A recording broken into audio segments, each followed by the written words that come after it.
ومن يرغب عن ملة إبراهيم إلا من سفه نفسه ولقد اصطفيناه في الدنيا وإنه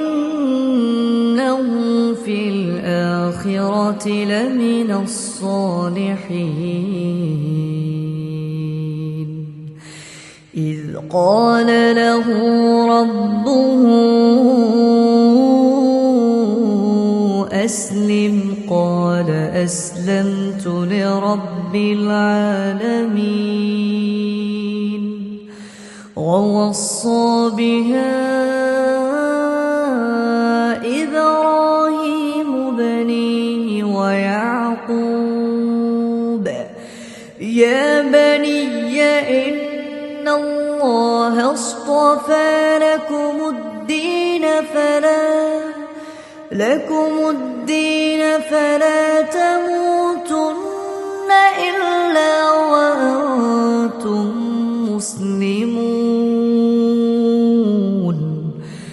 أم كنتم شهداء إذ حضر يعقوب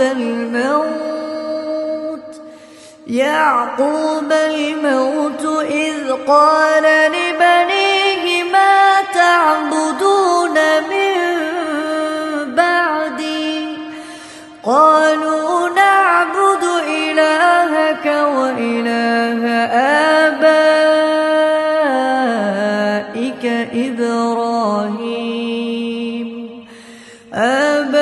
آبائك إبراهيم وإسماعيل وإسحاق إلها واحدا ونحن له مسلمون تلك أمة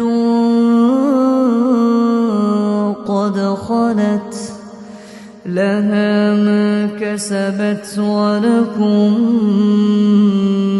ما كسبتم ولا تسألون عما كانوا يعملون وقالوا كونوا هودا أو نصارى تهتدوا قل بل ملة إبراهيم حنيفا وما كان من المشركين قولوا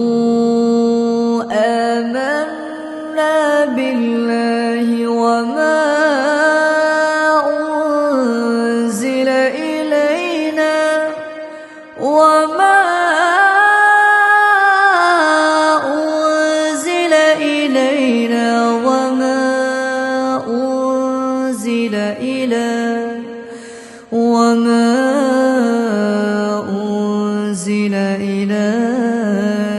إبراهيم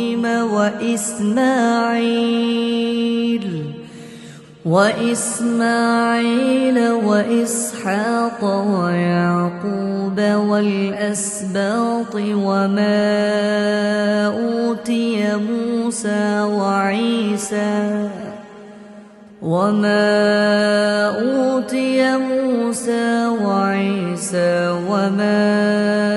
أوتي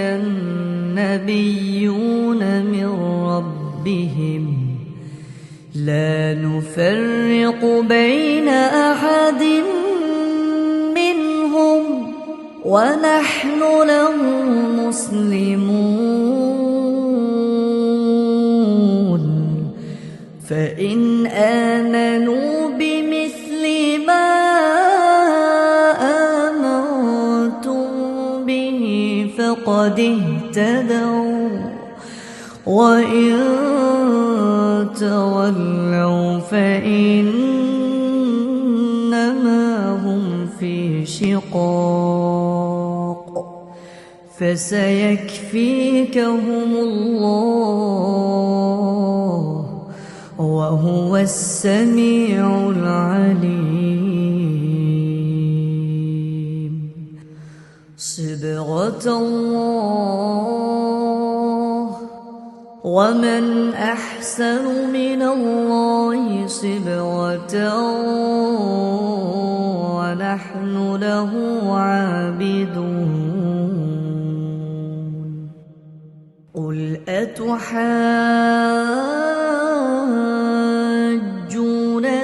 في الله وهو ربنا وربكم ولنا أعمالنا ولكم أعمالكم ونحن له مخلصون. أم تقولون إن إبراهيم وإسماعيل وإسحاق ويعقوب والأسباط كانوا هودا أو نصارى؟ قل أأنتم أعلم أم الله؟ ومن أظلم ممن كتم شهادة عنده من الله وما الله بغافل عما تعملون. تلك أمة قد خلت لها ما كسبت ولكم ما كسبتم ولا تسألون عما كانوا يعملون. سيقول السفهاء من الناس ما ولاهم عن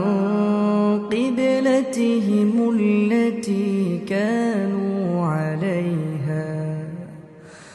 قل لله المشرق والمغرب يهدي من يشاء إلى صراط مستقيم. وكذلك جعلناكم أمة وسطا لتكونوا شهداء على الناس ويكون الرسول عليكم شهيدا. وما جعلنا القبلة التي كنت عليها إلا لنعلم من يتبع الرسول ممن ينقلب على عقبيه. وإن كانت لكبيرة إلا على الذين هدى الله وما كان الله ليضيع إيمانكم إن الله بالناس لرءوف رحيم. قد نرى تقلب وجهك في السماء فلنولينك قبلة ترضاها فول وجهك شطر المسجد الحرام وحيث ما كنتم فولوا وجوهكم شطره وإن الذين أوتوا الكتاب ليعلمون أنه الحق من ربهم وما الله بغافل عما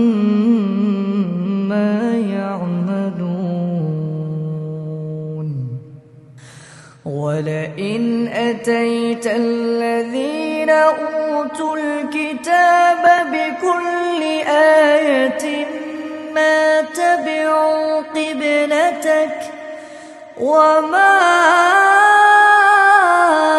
أنت بتابع قبلتهم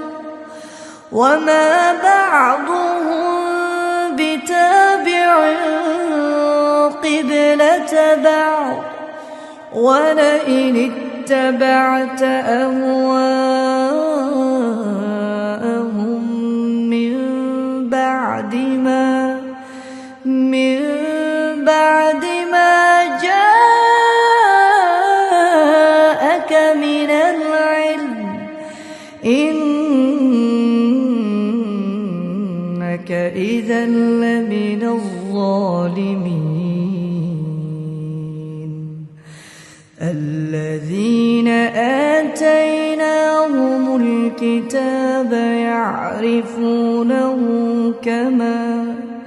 كما يعرفون أبناءهم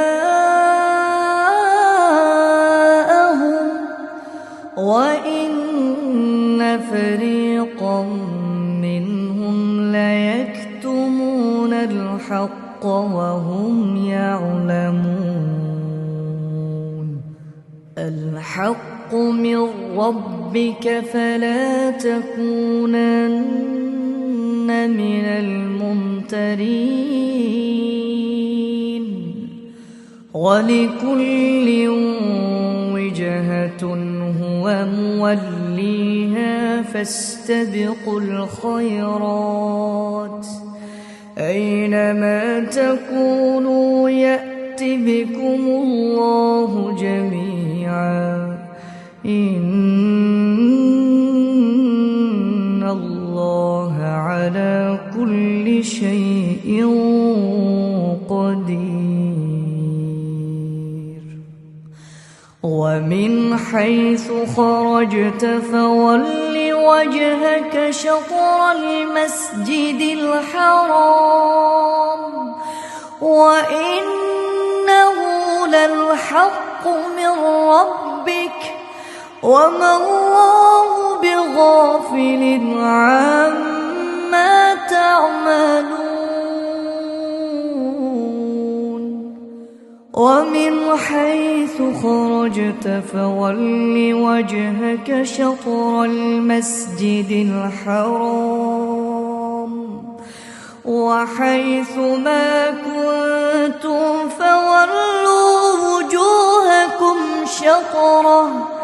لئلا يكون للناس عليكم حجة إلا الذين ظلموا منهم فلا تخشوهم واخشوني ولأتم نعمتي عليكم ولعلكم تهتدون كما أرسلنا فيكم رسولا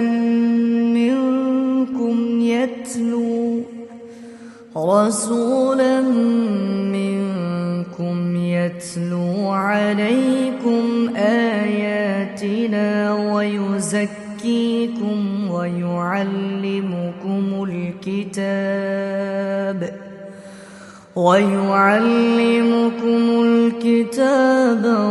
والحكمة ويعلمكم ما لم تكونوا تعلمون فاذكروني أذكركم واشكروا لي ولا تكفرون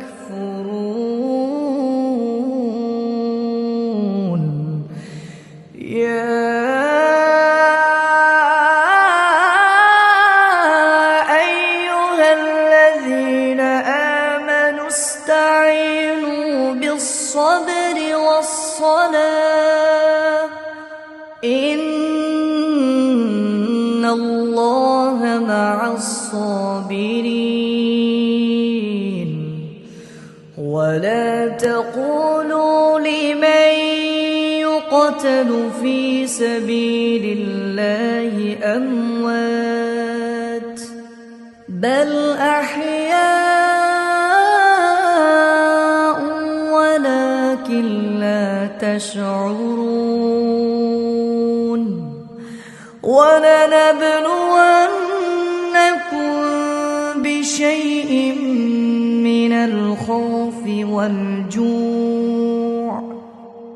من الخوف والجوع ونقص من الأموال والأنفس والثمرات وبشر الصابرين الذين إذا أصابتهم مصيبة قالوا إنا لله وإنا إليه راجعون أولئك عليهم صلوات من ربهم ورحمة وأولئك هم المهتدون إن الصفا والمروة من شعائر الله فمن حج البيت أو اعتمر فلا جناح عليه أن يطوف بهما ومن تطوع خيرا فإن الله شاكر عليم إن الذين يكتمون ما أنزلنا من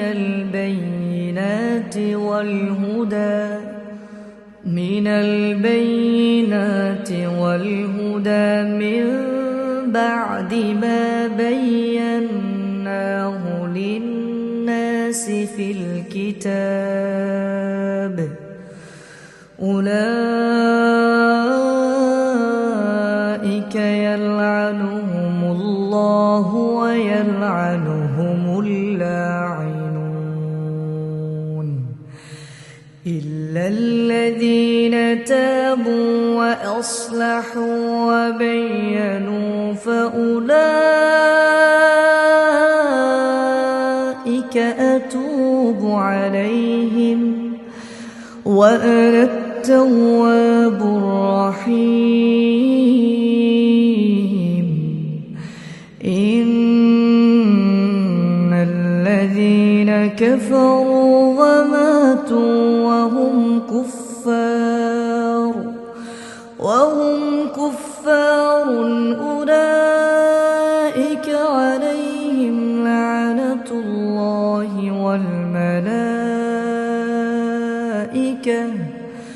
والملائكة والناس أجمعين خالدين فيها لا يخفف عنهم العذاب ولا هم ينظرون وإلهكم إله واحد لا إله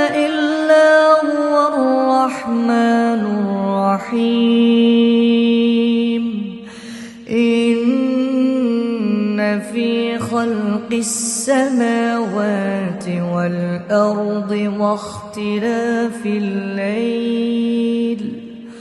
واختلاف الليل والنهار والفلك التي تجري في البحر بما ينفع الناس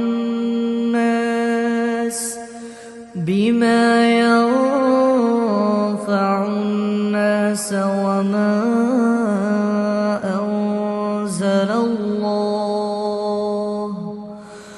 أنزل الله من السماء من ماء فأحيا به الأرض بعد موتها وبث فيها من كل دابة وتصريف الرياح والسحاب المسخر بين السماء والأرض لآيات لقوم يعقلون ومن الناس من يتخذ من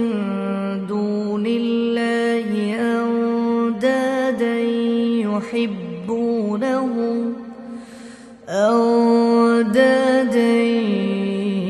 يحبونهم كحب الله والذين آمنوا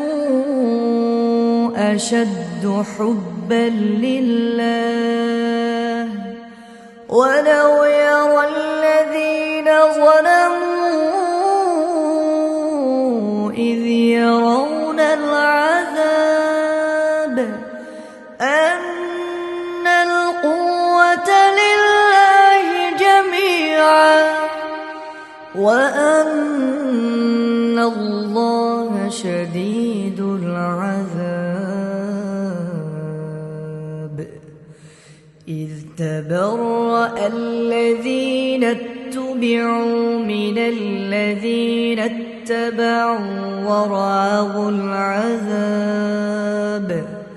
ورأوا العذاب وتقطعت بهم الأسباب وقال الذين اتبعوا لو أن لنا كرة